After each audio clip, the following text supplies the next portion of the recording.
Pembahasan asesmen di ruang kelas. Pada kesempatan kali ini saya akan mengulas asesmen di ruang kelas pada mata pelajaran Bahasa Indonesia kelas 7A fase D SMP Negeri 4 Sumbar. Capaian pembelajarannya berdasarkan elemen membaca dan memirsa, yaitu peserta didik memahami informasi berupa gagasan, pikiran, pandangan, arahan, atau pesan dari teks cerita fantasi, dari teks visual dan audio visual untuk menemukan makna yang tersurat dan tersirat. Peserta didik menginterpretasikan informasi untuk mengungkapkan simpati, kepedulian, empati, atau mendapat pro dan kontra dari teks visual dan audio visual. Peserta didik menggunakan sumber informasi lain untuk menilai akurasi dan kualitas data serta membandingkan informasi pada teks. Peserta didik mampu mengeksplorasi dan mengevaluasi berbagai topik aktual yang dibaca dan dipirsa. Tujuan pembelajarannya yaitu peserta didik mampu mengidentifikasi unsur-unsur teks cerita fantasi yang dibaca maupun didengar. Materi ajar atau topik yang diajarkan yaitu teks cerita fantasi, sementara jenis asesmen yang digunakan ada dua, yaitu asesmen diagnostik dan asesmen formatif berupa LKPD. Sementara bentuk asesmen yang digunakan adalah asesmen diagnostik berupa pertanyaan pemantik dan asesmen formatif berupa soal tertulis. Kedua jenis asesmen yang digunakan oleh guru sudah menunjukkan kesesuaian dengan karakteristik perkembangan siswa kelas 7 SMP yang masih membutuhkan kombinasi eksplorasi kreatif, penguatan konsep konkret, serta pengakuan terhadap kemajuan mereka. Hal tersebut ditunjukkan dengan adanya bagian dalam asesmen tersebut yang menunjukkan kesesuaian dengan tahapan perkembangan peserta didik. Yang pertama adalah pada bagian asesmen diagnostik.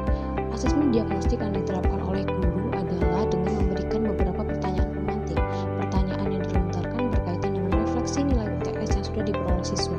Informasi nilai tersebut sudah diberikan kepada siswa lewat lembar catatan triwulan yang juga disampaikan kepada orang tua mereka. Selain itu, guru juga membahas materi sebelumnya, yaitu teks deskripsi, yang kemudian dikaitkan dengan materi yang akan dipelajari, yaitu teks fantasi. Asesmen diagnostik yang diterapkan oleh guru bertujuan untuk mengenali pengetahuan awal siswa terhadap materi baru, identifikasi bagi pemahaman yang masih kurang, dan menyiapkan siswa dalam menerima materi baru lewat pengalaman belajar mereka. Asesmen tersebut sesuai dengan kondisi siswa kelas 7 yang usianya rata-rata 12-13 tahun dan menurut teori Piaget berada pada tahap operasional formal. Siswa mulai bisa berpikir secara abstrak tetapi masih membutuhkan koneksi nyata dengan pengalaman sebelumnya. Pembahasan materi sebelumnya yang dilakukan oleh guru, yaitu teks deskripsi, terbukti mampu membantu siswa memahami keterkaitannya dengan materi baru yang akan dipelajari. Asesmen tersebut juga sesuai dengan tahap perkembangan siswa, yaitu identity versus role confusion menurut psikolog Erik Erikson, di mana pada usia tersebut siswa merasa ingin selalu dipahami dan dihargai. Lewat usaha menanyakan perolehan nilai UTS dapat membuat mereka lebih terpacu lagi dalam pembelajaran, di mana siswa yang belum mendapatkan nilai bagus akan semangat mengikuti pembelajaran agar nilainya bisa membaik. Selain itu, dapat menjadi wadah untuk menciptakan lingkungan belajar yang mendukung rasa kepercayaan diri mereka. Kemudian yang kedua ada pada bagian asesmen formatif. Asesmen formatif yang diterapkan guru bertujuan untuk mengetahui dan mendapatkan informasi sejauh mana siswa bisa memahami materi yang baru saja diajarkan. Selain itu juga untuk melatih mereka dalam menyampaikan gagasan secara kreatif. Hal ini dikarenakan soal yang diberikan guru adalah menganalisis bagian mana yang memuat unsur intrinsik teks fantasi. Siswa diminta menunjukkan kalimatnya serta menyertakan bukti atau alasannya. Tugas tersebut mengacu pada video yang ditayangkan, ternyata dapat membantu siswa untuk meningkatkan pencapaian serta kreativitasnya. Oleh karena itu, melalui bentuk asesmen tersebut, kebutuhan siswa di rata-rata usia 12-13 tahun dapat terpenuhi dengan baik, terutama dalam mengeksplorasi identitas informasi melalui berbagai ekspresi. Pemberian soal yang mengacu pada video juga membantu siswa kelas 7 yang masih dalam tahap belajar berpikir abstrak dengan bantuan visual. Kemudian pada kedua asesmen tersebut terdapat bagian yang menunjukkan kesesuaian dengan perlunya mempertimbangkan aspek lingkungan budaya dan karakteristik peserta didik, di mana pada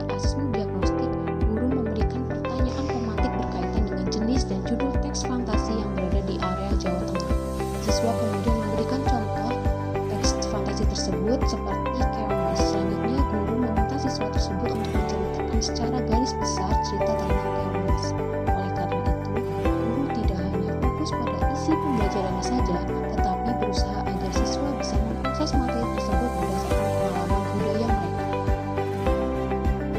Selanjutnya, pada asesmen diagnostik, guru juga menunjukkan adanya pertimbangan aspek karakteristik siswa. Hal ini dikarenakan guru mencoba mencari tahu informasi nilai UTS yang sudah mereka dapatkan.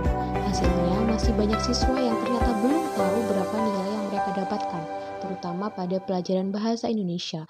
Informasi tersebut dijadikan sebagai aspek penyesuaian pendekatan pembelajaran dengan keberagaman latar belakang akademik siswa oleh guru. Sementara itu, pada asesmen formatif, guru menampilkan video cerita fantasi Naga dari Utara yang berasal dari Indonesia.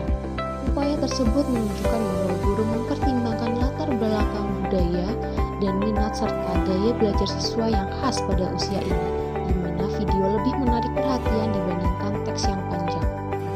Kemudian pada asesmen yang diterapkan guru tersebut juga menunjukkan adanya bagian yang menyesuaikan dengan kemampuan peserta didik, di mana pada asesmen diagnostik dengan memberikan pertanyaan pemantik pada siswa mengenai teks cerita fantasi di Jawa Tengah yang mereka ketahui sudah menunjukkan usaha guru untuk mengimplementasikan asesmen yang sesuai dengan kemampuan mereka. Kemudian kegiatan merefleksikan nilai UTS juga berguna mengidentifikasi kemampuan penguasaan siswa terhadap materi sebelumnya. Dengan cara ini, guru dapat mengetahui kemampuan awal siswa dan menyesuaikan pembelajaran yang akan diberikan. Pembahasan materi sebelumnya juga menjadi langkah untuk menguatkan pemahaman siswa, sehingga siswa siap menerima materi yang terbaru. Berdasarkan hasil asesmen diagnostik yang ternyata diketahui bahwa kemampuan siswa yang masih dalam tahap awal memahami karakteristik teks cerita fantasi membuat guru akhirnya menerapkan asesmen formatif dengan memberikan soal yang sederhana. Soal tersebut dikerjakan secara berkelompok dengan tujuan agar siswa yang pemahamannya masih minim dapat dibantu oleh siswa yang pemahamannya sudah mulai terbentuk dengan baik. Asesmen dengan menayangkan video juga membantu mendukung pemahaman mereka agar kemampuan berpikir abstraknya dapat berkembang. Pada intinya, kedua asesmen tersebut sama-sama mendukung pembelajaran yang inklusif karena guru memperhatikan kemampuan setiap individu dan memberikan kesempatan bagi mereka untuk berkembang sesuai kebutuhannya. Kemudian pada asesmen tersebut juga ada bagian yang menunjukkan kesesuaian bahwa sudah memberikan ruang bagi peserta didik untuk memberikan umpan balik terhadap proses pembelajaran mereka, yaitu pada asesmen diagnostik di mana siswa diberikan kesempatan untuk memberikan umpan balik lewat diskusi kesulitan belajar dan kesiapan mereka. Guru memberi ruang diskusi lewat dibantiknya pertanyaan hasil UTS. Siswa diminta merefleksikan nilai tersebut lalu mengungkapkan kendala selama di pembelajaran sebelumnya dan saat mengerjakan soal UTS. Guru secara terbuka juga meminta siswa untuk memberikan masukan terkait cara pengajarannya. Kemudian pada asesmen formatif, siswa diberikan kesempatan untuk mengekspresikan pemahaman mereka lewat pengerjaan soal secara berkelompok. Sebelum dan setelah mengerjakan, siswa diberikan kesempatan untuk mengungkapkan bagian dari video atau soal mana yang belum dipahami. Lewat asesmen tersebut secara tidak langsung, siswa diberikan kesempatan untuk menyampaikan umpan baliknya. Kemudian, jika saya menjadi guru di kelas tersebut, hal apa yang ingin saya tingkatkan untuk lebih memaksimalkan efektivitas asesmen dengan memperhatikan tahapan perkembangan peserta didik, lingkungan budaya, dan karakter peserta didik serta kemampuan peserta didiknya? Tentunya ada beberapa hal yang akan coba saya tingkatkan untuk memaksimalkan efektivitas asesmen tersebut, yaitu yang pertama, saya akan menyesuaikan jenis dan bentuk asesmen agar sesuai dengan tahapan perkembangan siswa, kondisi lingkungan budaya dan karakter serta kemampuan mereka. Apabila saya menjadi seorang guru di kelas tersebut, sebelumnya saya akan memaksimalkan asesmen diagnostik lewat pemberian kuis kognitif dan non-kognitif. Asesmen diagnostik kognitif dapat membantu mengidentifikasi pengetahuan awal siswa terkait materi pelajaran yang akan diajarkan. Pada asesmen ini saya menggunakan teks cerita fantasi yang relevan dengan budaya siswa. Tujuannya adalah agar mereka bisa memberikan konteks yang lebih dekat dengan pengalaman siswa sehingga bisa dijadikan sebagai modal pembelajaran. Sementara itu, asesmen diagnostik non-kognitif saya terapkan untuk mengidentifikasi motivasi, minat, gaya belajar, dan berbagai hal yang di luar aspek kognitif yang bisa memengaruhi keberhasilan belajar siswa. Soal yang diberikan bisa membantu memetakan gaya belajar mereka, yaitu visual, auditori, dan kinestetik. Selain itu juga bisa membantu dalam memetakan apabila nantinya saya akan mengintegrasikan pembelajaran berdiferensiasi. Seperti contoh, siswa memilih kegiatan yang paling membantu mereka dalam memahami materi. Guru menyajikan 3 opsi jawaban yang menggambarkan masing-masing ketiga gaya belajar. Jenis soal yang diberikan adalah pilihan ganda. Hal ini dikarenakan soal pilihan ganda memiliki struktur yang jelas melalui opsi jawaban sehingga mereka bisa fokus pada analisis dan pemilihan jawaban yang paling tepat. Selanjutnya pada asesmen formatif saya akan mencoba mengimplementasikan soal yang berbasis keterampilan tingkat tinggi atau HOTS, tetapi secara bertahap. Pada pertemuan pertama itu bisa mengimplementasikan soal yang meminta siswa untuk menjelaskan pesan moral dalam video cerita fantasi yang ditayangkan. Soal yang diberikan juga dikaitkan dengan kehidupan nyata atau pengalaman sehari-hari siswa. Hal kedua untuk meningkatkan efektivitas asesmen adalah mengimplementasikan pembelajaran berdiferensiasi dalam asesmen formatif. Upaya lainnya yang akan coba saya terapkan apabila menjadi guru di kelas tersebut adalah mengimplementasikan pembelajaran berdiferensiasi dengan asesmen formatif. Tujuannya adalah agar saya bisa mengakomodasi perbedaan kemampuan, minat, gaya belajar siswa serta memberikan kesempatan berkembang secara adil. Siswa tentu saja memiliki latar belakang yang berbeda-beda, sehingga guru tidak boleh bias terhadap salah satu aspek keberagaman tersebut. Semua siswa harus dipastikan berpartisipasi dalam pembelajaran dengan gaya masing-masing. Asesmen formatif dengan menerapkan pembelajaran berdiferensiasi akan membantu guru dalam menemukan siswa mana yang kebutuhan khususnya harus terpenuhi.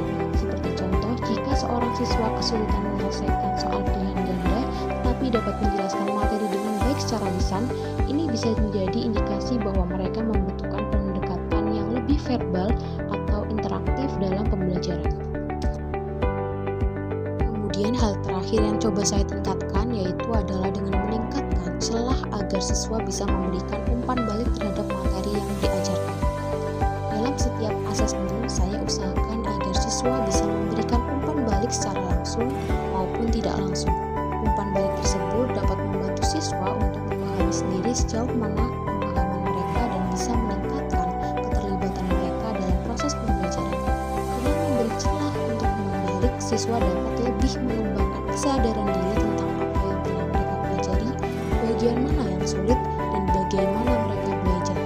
Sementara itu bagi guru, informasi tersebut juga berguna agar selanjutnya bisa menyesuaikan metode dan cara pengajaran yang tepat bagi siswa tersebut. Bentuk umpan baliknya bisa berupa kuesioner penilaian diri, penilaian